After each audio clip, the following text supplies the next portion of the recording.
하나님의 말씀 고린도전서 10장 31절입니다. 우리가 너무나 잘 아는 내용입니다. 고린도전서 10장 31절 다 같이 읽겠습니다. 시작. 그런즉 너희가 먹든지 마시든지 무엇을 하든지 다 하나님의 영광을 위하여 하라. 아멘.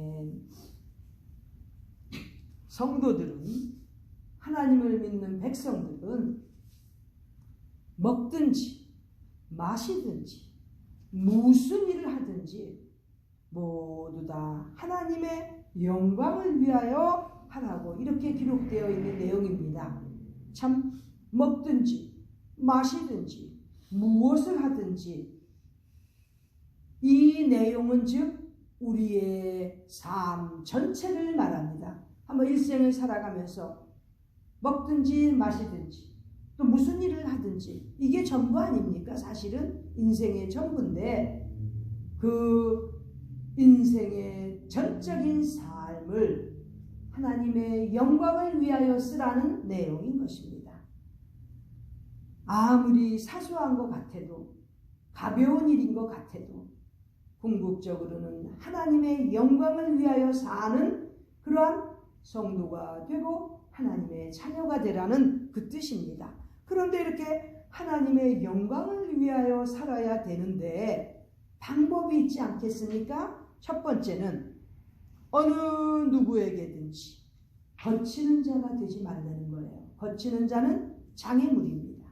그리고 넘어지게 하는 자인 것입니다. 즉 하나님의 영광을 위하여 살아야 되는 우리 성도들은, 하나님의 자녀들은 어느 누구에게도 거치는 돌이 되어서 안 된다는 거죠. 장애물이 되어서 안 된다는 거죠. 그런데 교회 내에서도 다른 교인들을 넘어지게 하고 다른 교인들에게 해를 주는 그 거치는 돌 역할을 하는 사람들이 가끔 있지 않습니까? 슬픈 것이지요. 절대 하나님의 영광을 나타낼 수가 없는 것입니다. 그런데 특별히 사도 바울이 더 자세히 얘기했습니다. 거치는 자가 되지 말아야 되는데 유대인에게나 헬라인에게나 특별히 하나님의 교회에서 거치는 자가 되지 말라고 이렇게 지목하고 있습니다. 즉 현재 우리 사정으로 말하면 너희가 한국인이나 혹은 이 미국 땅에 사니까 미국인이나 또 특별히 하나님의 교회, 하나님의 백성들이 모인 곳에서 거치는 자가 되지 말라는 거예요. 가까운 사람이든지 멀리 있는 사람이든지 특별히 사랑으로 은혜 안에서 모여야 되는 성도들이 모이는 하나님의 교회에서 거치는 자가 되면, 남을 아프게 하는 장애물이 되면, 넘어지게 하는 자가 되면 하나님의 영광을 나타낼 수가 없기 때문에 하나님의 영광을 위하여 살아가는 인생 삶은 반드시 어느 누구에게나 거치는 자가 되지 말아야 된다는 거지요. 두 번째로는 모든 사람을 기쁘게 하여서 하나님께 영광을 돌리라는 거예요. 특별히 죄와 악과 상관되지 않는다면 모든 사람을 기쁘게 해야 된다는 거죠. 우리가 평생 살아오면서 모든 사람들에게, 특별히 성도들에게 기쁨을 줄 수 있으면 하나님의 영광을 위하는 것이라는 거죠. 어떤 사람들은 보면 그저 만나는 사람들한테 근심거리가 되는 사람이 있는가 하면, 어떤 사람들은 보면 가능하면 기쁨을 주려고 노력하는 사람들이 있지 않습니까? 하나님의 영광을 위하여 사는 사람이라는 거예요. 이렇게 모든 사람에게 기쁨을 주려면 벌써 자세가 되어 있어야 돼요. 교만한 사람하고 대화해서 기뻐집니까? 아니지요. 즉 겸손하고 정말 하나님의 사랑에 보답하는 그런 은혜로운 자세, 그 그러한 사람이 되어야만 다른 사람들을, 모든 사람들을 기쁘게 해서 하나님의 영광을 나타낸다는 것입니다. 그리고 세 번째는 나의 유익을 구하는 것이 아니고 많은 사람에게 유익을 구하는 자가 하나님을 기쁘시게 해드리고 영광을 돌려드린다는 거죠. 우리가 여기서 보면은 그냥 많은 사람의 유익을 위해서 그렇게 살라고 해도 되는데 나의 유익을 굳이 아니하고 나의 유익을 먼저 생각하지 아니하고 많은 사람에게 유익을 구하는 사람, 주는 사람, 그 사람이 바로 하나님의 영광을 나타내는 사람이고 하나님께 영광을 돌려드리는 사람이라는 것입니다. 일생을 살아보면서 저는 이 말씀 가운데서 참 찔립니다. 과연 나로 인해서 무슨 많은 사람들이 유익을 얻었나 생각해 보니까 참 한심하고 창피하고 그렇습니다. 나이는 점점 들어가는데 다른 사람들에게 유익을 끼칠 수 있는 기회가 많지도 않은데 지난 세월 동안 나는 정말 나의 유익을 굳이 아니하고 나의 유익을 초월해서 많은 다른 사람에게 유익을 끼쳤나 생각해 보니까 정말 회개할 것뿐이 없습니다.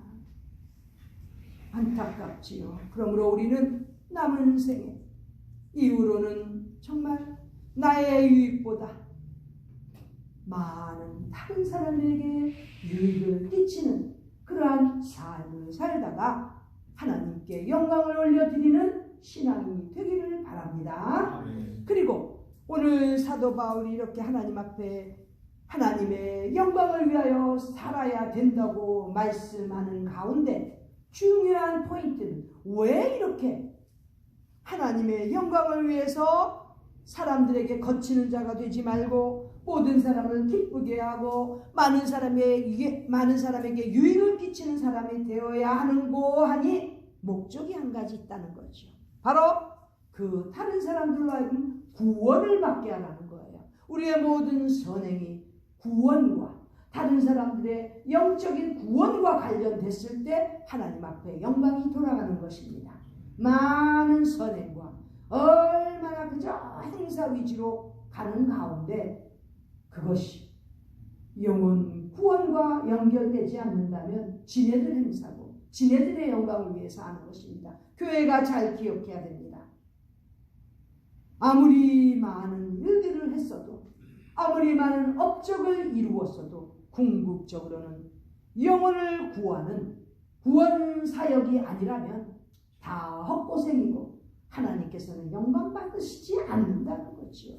그러므로 우리는 먹든지 마시든지 무슨 일을 하면서 언제든지 하나님의 영광을 위하여 살아야 되는데 궁극적으로는 영혼 구원에 이르도록 그렇게 살아가야 되는 것이 우리의 삶의 인생의 신앙 자세인 것입니다. 저는 이 말씀 가운데서 우리가 비록 부족하지만 우리의 삶이 하나님의 영광을 위해서 살려고 힘쓰고 그러다 보니까 정말 조금이라도 다른 사람들에게 유익을 끼치고 기쁨을 주는 그리하여 남에게 정말 해를 끼치지 않는 그런 인생이 된다면 결과적으로는 그 모든 삶을 보는 사람들에게 구원에 이르게 할 수 있는 그러한 일에 우리가 전적으로 가담하게 되는 것입니다. 영혼 구원이라는 것은 이렇게 그저 생각날 때 하고 그저 어느 동기가 주어지면 하는 그런 게 아니고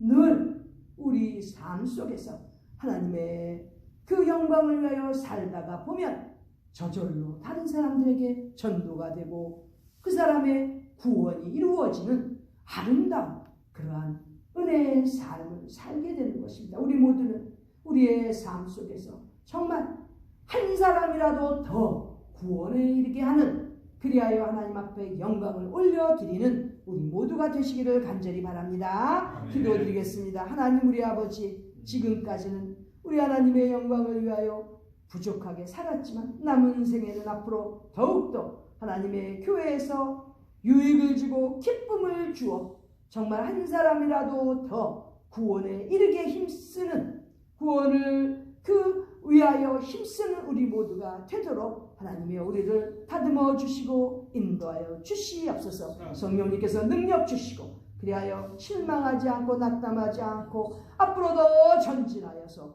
하나님 앞에 영광을 올려드리는 우리의 삶이 되도록 축복하여 주시옵소서. 존귀하신 예수님의 이름 받들어 기도드립니다. 아멘.